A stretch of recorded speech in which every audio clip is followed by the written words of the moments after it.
Assalamualaikum warahmatullahi wabarakatuh. Semua salam sejahtera salam Malaysia, Brunei, Singapura ni.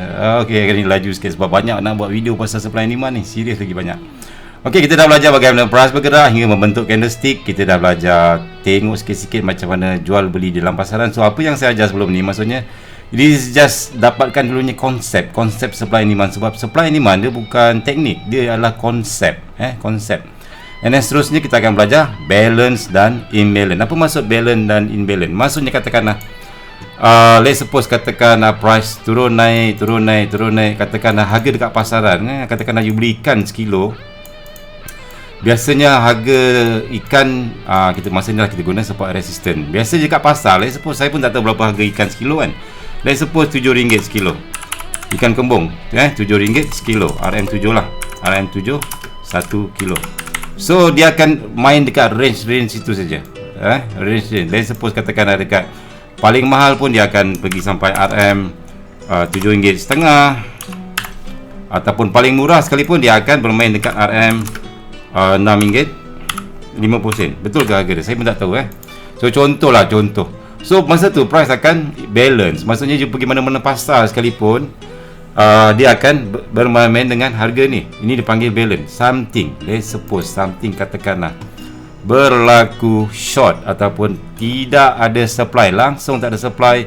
Masa tu musim hujan, musim tengkujuh, tak ada orang pergi laut ataupun tiba-tiba semua orang tengah cari ikan. What happened to the price? You rasa supply kurang, orang beli, permintaan tinggi. Masa itulah price akan naik ke atas daripada RM7.50 ataupun harga paling tinggi dia jadi sampai RM15 sekilo. Ni macam ni. Ni mahal, ni mahal. Gila macam mahal. So yang dekat sini, yang dekat area-area sini, inilah resisten. Sebelum ni harga RM7.50 adalah resisten. Harga paling rendah adalah RM6.50. Ni RM6.50 harga support. Okey. Ni sebenarnya tiba-tiba bila berlaku something yang unexpected, maka price akan harga naik tinggi-tinggi. So sini berlaku imbalance.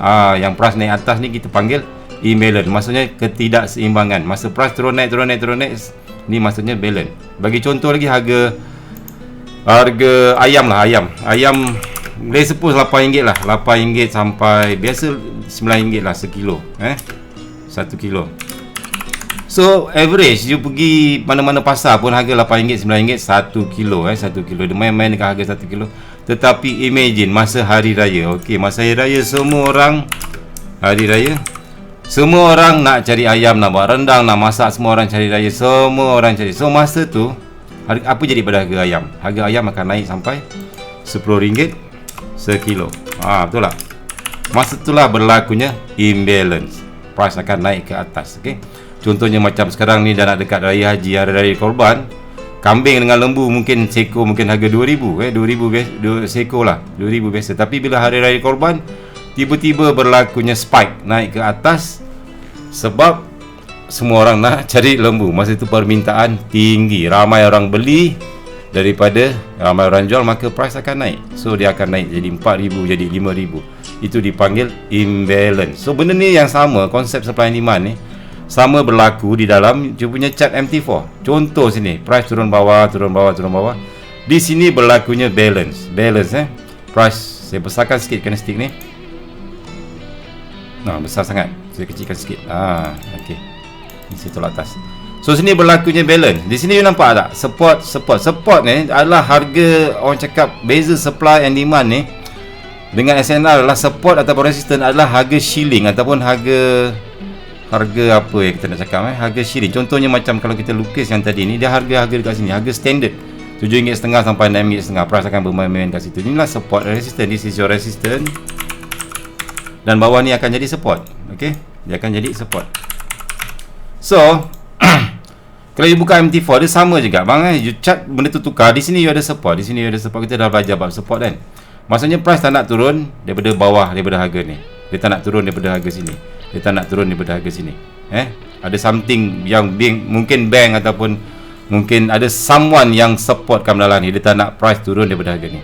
And then price cuba turun, tetapi tiba-tiba price sideways. Ada 1, 2, 3, 4, 5, 6, 7, 8 candlestick yang bermain di tempat yang sama. Ini dipanggil, dalam sini kita panggil the base. Ini dipanggil keseimbangan. Ini kita panggil keseimbangan harga.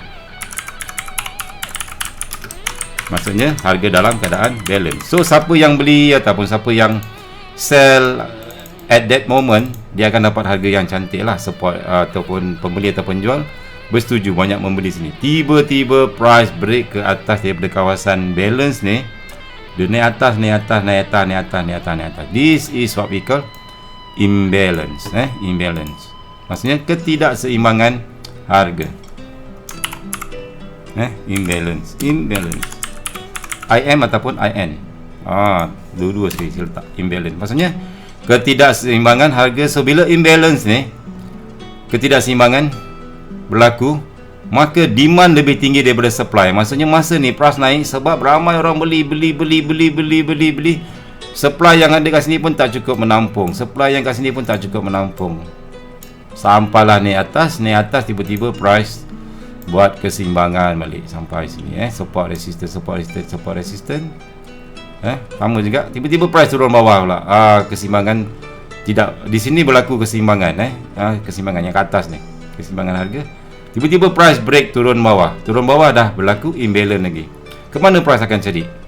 Mengikut konsep supply and demand, dia sama dengan konsep air ataupun konsep universe.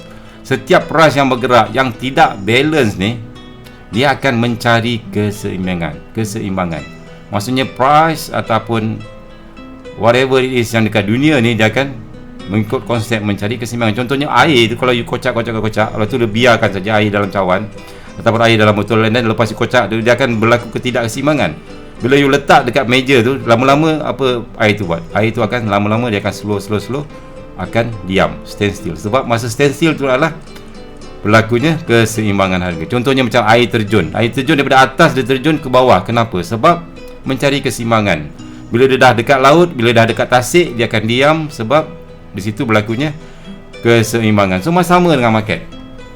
Market bila dia turun bawah, dia akan cuba seimbangkan diri dia sampai dekat kawasan keseimbangan ni, tempat balance, dia akan sideways. Tiba-tiba berlaku lagi naik atas lagi, dah tak seimbang lagi, naik atas, dia akan pergi dekat supply. And then lepas dekat supply, dia buat apa? Dia akan sideways lagi, stay lagi, tiba-tiba turun bawah. Macam tu lah, naik atas, turun bawah. So tempat seimbangan ni kita akan panggil base. Nanti kita akan belajar secara detail. Tempat ni kita panggil base. Ini dipanggil base. So bila price naik sini, price naik atas laju, ini dipanggil rally. Pergerakan naik ke atas kita panggil rally. Bila rally ni, maksudnya rally naik ke atas. Bila rally ni maksudnya ketidakseimbangan berlaku. Maksudnya buyer lebih kuat daripada seller. Orang yang buy lebih banyak daripada orang yang sell. Bila price turun ke bawah, kita panggil dia drop. Dan bila drop ni bermaksud orang yang sell lebih banyak daripada orang buy. Orang yang sell lebih banyak daripada orang buy, ataupun seller lebih banyak daripada buy, ataupun supply lebih tinggi dari demand. Contohnya macam harga ayam. Katakanlah harga ayam tadi, katakan dia dah naik. Bila dah hari raya, masa harga ayam dia naik. Bila hari raya sebulan harga ayam naik lagi. Lepas tu kata pun kerajaan kacau ke apa jadi pada price? Masa hari raya mungkin harga tengah naik ni, masa nak raya. Tapi bila hari raya dah habis ke apa jadi pada price? Price akan turun balik normal, pergi harga standard RM7.5 hingga RM6.5. Macam itulah berlaku. So masa naik atas ni panggil rally, masa dia base, masa dia seimbang dia panggil base. Dekat sini base. Masa dia drop ke bawah tu, kita panggil dia sebagai drop. So dalam ni lah kita akan belajar nanti by S&D, rally base drop, drop base rally, base rally, drop base drop, which is the most basic dalam S&D. Hingga kembali video seterusnya. Assalamualaikum warahmatullahi wabarakatuh.